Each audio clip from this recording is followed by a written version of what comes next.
Hello student, welcome to my channel. Today I will teach you about the calculation of interest on drawing.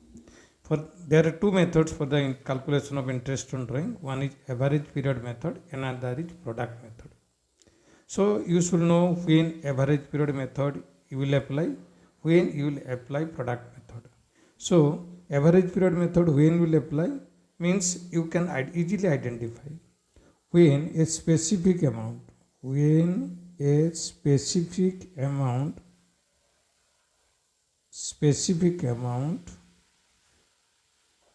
will be drawn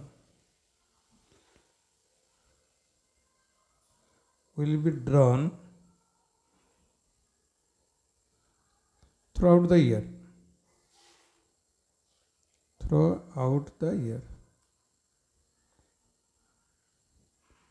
Here 2 points you should remember: a specific amount and throughout the year.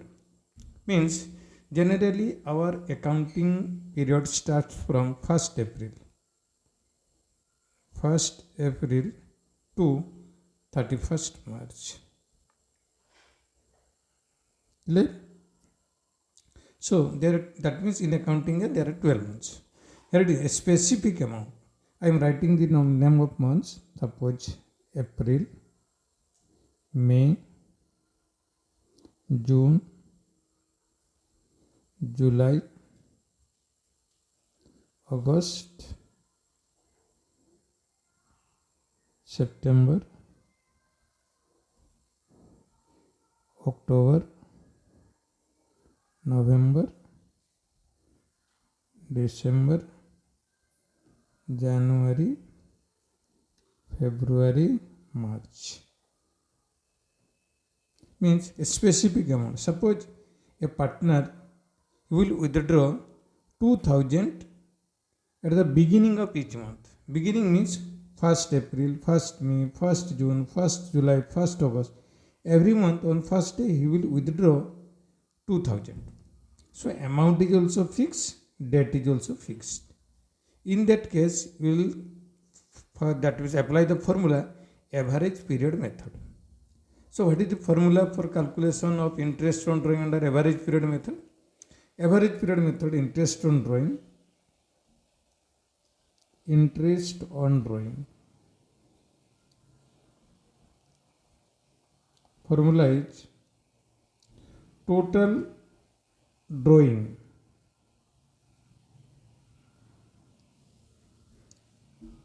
into average period. Total drawing into average period by 12 into rate of interest by 100. This is the formula. So how will calculate average period? So average period formula, average period equal to, very easy, time left after first drawing. Time left after first drawing plus time left after last drawing.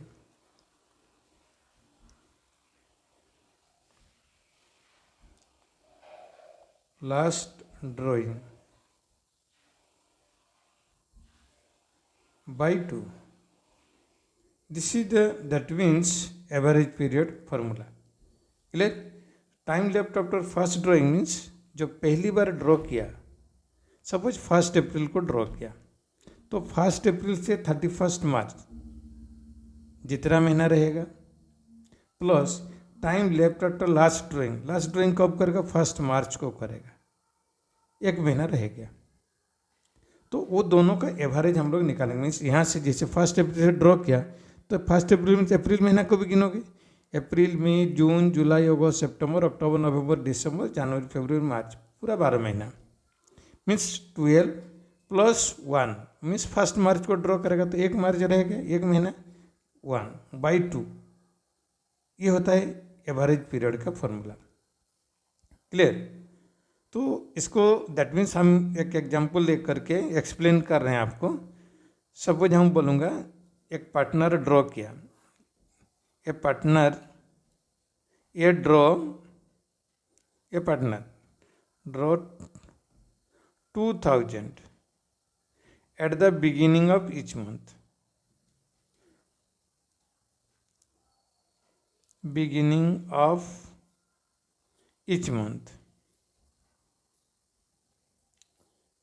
हर महीने का beginning में 2000 draw करा। तो formula हिसाब से first total drawing हर महीने 2000, तो 2000 into कितना होगा 12। तो यहाँ लिखोगे इंटरेस्ट ऑन ड्राइंग। मैं हम कल फॉर्मूला बता रहे हैं, इंटरेस्ट ऑन ड्राइंग कैसे कैलकुलेट करोगे, एक एक्सप्लेनेशन दे रहा हूँ। देखो at the beginning of each month, जैसे बिगिनिंग वाला time left after first drawing, पहला ड्रॉ किया 12 प्लस लास्ट ड्रॉ किया 1 महीना बाई 2, 13/2 ये हो गया 6.5। तो यहाँ लिखेंगे 6.5/12 इंटू रेट। सब कुछ जो भी रेट दिया जाएगा, सब कुछ रेट 10% दिया है 10/100। ये इसका कैलकुलेशन करने का तरीका है इंटरेस्ट ऑन ड्राइंग का। ये जैसे इसको आप कैलकुलेशन करोगे, ऐसे ऐसे काट दोगे, इसको ऐसे ऐसे काट दोगे, तो लिखोगे 200 इंटू 6.5। क्लियर?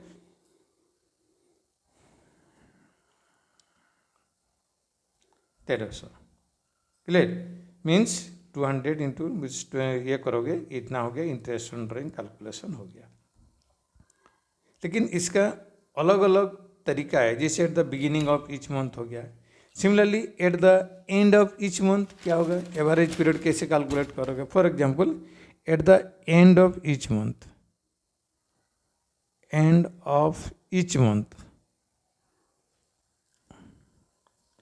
तो हर महीने का लास्ट में, जैसे हम अभी बोला, सपोज अब यहाँ लिखोगे, हम यहाँ मेंशन कर देता हूँ, मंथ मेंशन कर देता हूँ, जैसे अप्रैल है, मई, जून, जुलाई,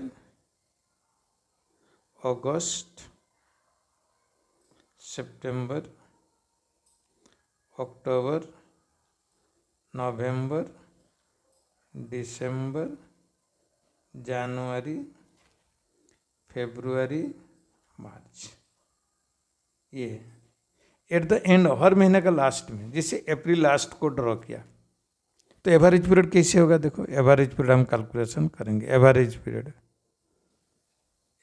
पीरियड कैलकुलेशन करने का तरीका है, पहला जो ड्रॉ करेगा उसमें से कितना महीना रह गया, time left after first draw कब किया, अप्रैल का लास्ट में। That means we will not calculate April because April month over. How many months remaining, 1 2 3 4 5 6 7 8 9 10 11।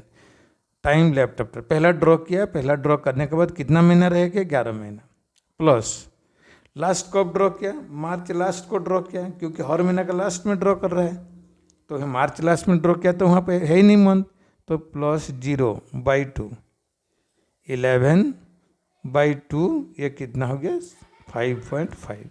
ये होता है एवरेज पीरियड। आपको दिक्कत होगा एवरेज पीरियड कैलकुलेशन करने के लिए। Suppose at the middle of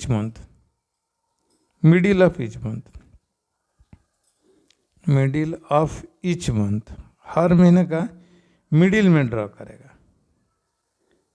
middle का मतलब क्या हो गया, अप्रैल 15 को ड्रॉ किया, मई 15 को, जून 15, जुलाई 15, अगस्त 15, हर महीने का 15 को ड्रॉ करेगा। तो पहला जो है, तो इसका एवरेज पीरियड कैसे कैलकुलेट करोगे, एवरेज पीरियड ये कॉन्सेप्ट है, बाद में फॉर्मूला लर्न करोगे ऑपोजिट अलग थिंग है, लेकिन इसका क्या है ना, you should know the concept, you should know the that means reason why you are writing 5.5, why you writing 6.5। Clear? So April 15 means April half months plus May to March, अप्रैल आधा महीना और यहाँ से 11 महीना, कितना हो गया 11.5। 0.5 लिखा, आधा महीने का हम 0.5 लिखा। देखो अप्रैल का आधा महीना बचा, उसको 0.5 लिया आधा महीने को, और यहाँ से गिना 1 2 3 4 5 6 7 8 9 10 11 प्लस लास्ट कब ड्रॉ किया, मार्च 15 को ड्रॉ किया, तो मार्च आधा महीना है, उसको हम ले लिया 0.5/2, तो 11.5 प्लस 0.5 तो क्या आ गया 12 हो गया, 12/2 इक्वल टू 6। तो at the end of each at the middle of each month जब देगा उसका एवरेज पीरियड 6 हो गया, at the end of each month देगा उसका एवरेज पीरियड 5.5 हो गया। And here we discuss suppose at the beginning of each month तो उसका हो गया 6.5। सिमिलरली दैट मीन्स आप कैलकुलेट करोगे at the beginning of each quarter का देखो at the beginning of each quarter, beginning of each quarter, beginning of each quarter,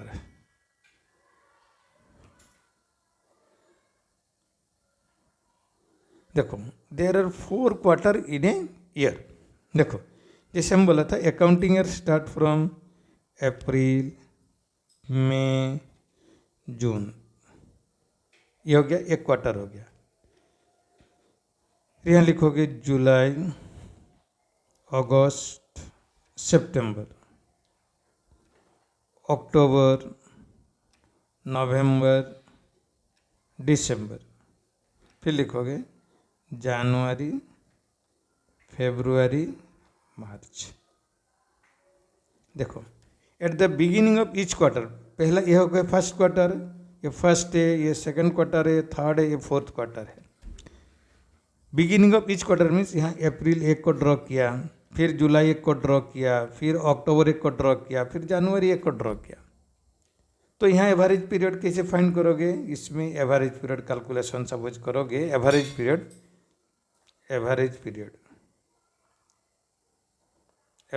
आप कैसे कैलकुलेशन करोगे, देखो वो की फॉर्मूला है time left after first drawing. पहला जब ड्रॉ किया था वहाँ से कितना महीना रह गया, पहला कब ड्रॉ किया था 1 अप्रैल को ड्रॉ किया था, अप्रैल से मार्च पूरा 12 महीना।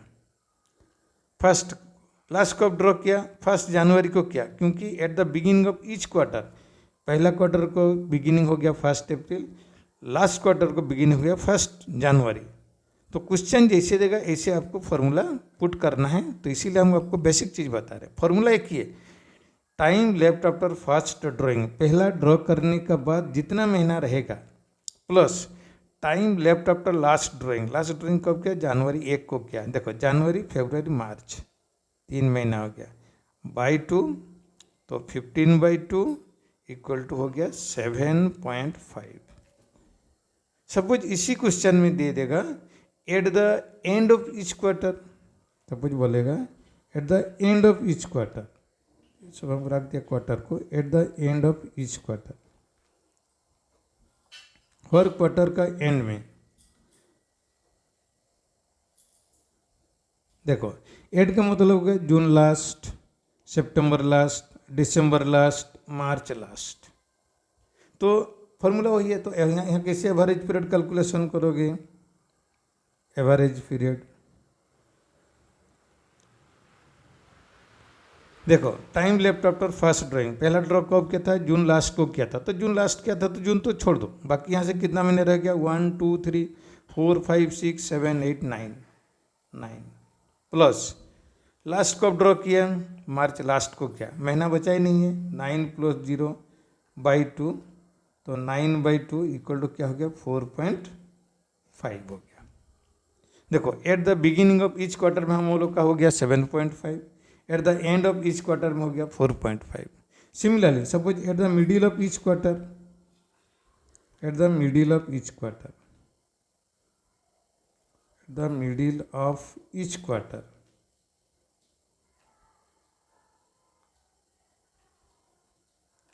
क्लियर। मिडिल का मतलब ये देखो मई 15 को किया, अगस्त 15 को किया, नवंबर 15 को, फरवरी 15 को किया, तो मई 15 को किया मीन्स मई महीने का आधा महीना प्लस यहाँ से देखो 1 2 3 4 5 6 7 8 9 10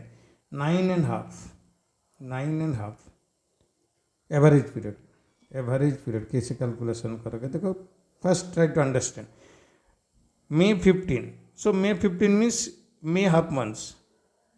So from June you calculate 1, 2, 3, 4, 5, 6, 7, 8, 9, 10. Sorry, it will be 10 and half. Plus February 15. February 15 means it will be 1 and half. So by 2, it will be how much? 12 by 2 equal to 6. Clear? That means at the middle of each month or at the middle of each quarter, whenever it will be given, its average period will be 6 months. At the end of each quarter, at the beginning of each quarter, that means you will remember it, but you should know the concept, how it is generally calculated. So in the next video, I will say you about the product method. Then I will solve the problem also.